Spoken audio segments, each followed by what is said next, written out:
Today is the day we kick off the stewardship campaign for 2012. It's difficult for me to even say the phrase 2012. 2012 was a future date on an exhibit I saw at Tomorrowland when I was a small child. I'm supposed to be living in a foam house and commuting via jetpack right now.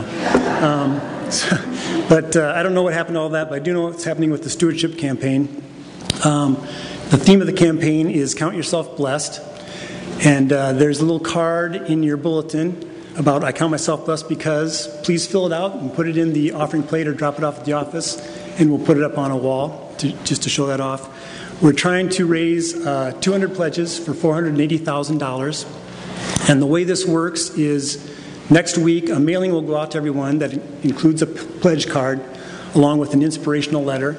And then over the course of the next couple weeks, we'll have these minutes for stewardship, along with all kinds of communication about stewardship. We'll have bulletin inserts, here and now articles.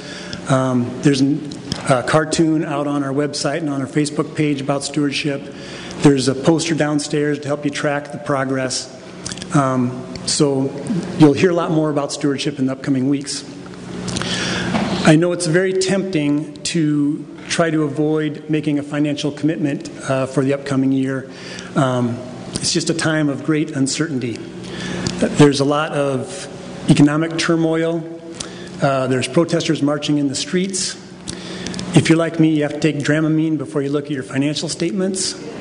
It's a very unsettling time, and we just don't know what's going to happen next. As the chair of the stewardship committee, I would say to that, yep, it is a very unsettling time, and we don't know what's going to happen next. But to be brutally honest, we never know what's going to happen next. We don't know what the future is going to bring. I'm still waiting for my jetpack. We don't know what's going to happen next, but I do know this. The work done here at the church is very important, and I also know that the work that's done here at the church is supported by the people staring at me right now. There's no one else helping us out. There's no government grant. There's no bailout for McAllister Plymouth. There's no benevolent billionaire who's going to make everything right.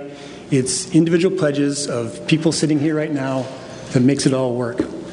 So I ask you to do three things when you get that pledge card. Number one is pledge. I don't care if you pledge $100 or $100,000, just pledge. Actually, if you could pledge $100,000, it'd take a lot of pressure off the chair for the stewardship campaign. The second thing I'd like you to do is pledge early. The process we go through is we have the stewardship campaign, and on November 6th, we'll have Stewardship Sunday, and we'll dedicate all our pledges. It's a time of community. It's a time to show support for the church.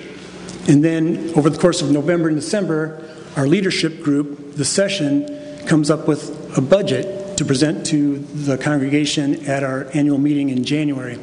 So when I say pledge early, please pledge by November 6th. If you put it off, you have a lot of things going on, and you don't get your pledge in until January, I don't want to discourage anyone from pledging or giving money to the church, but a pledge that's made in November is much more effective because leadership can use that information in building the budget. And the third thing I want you to do is pledge big. Think about all the blessings you've received. Think about all the grace you've been granted. Think about the work that's done here. Dig deep and pledge. So that's the kickoff for the stewardship campaign. Please remember, pledge early, pledge big. Thank you.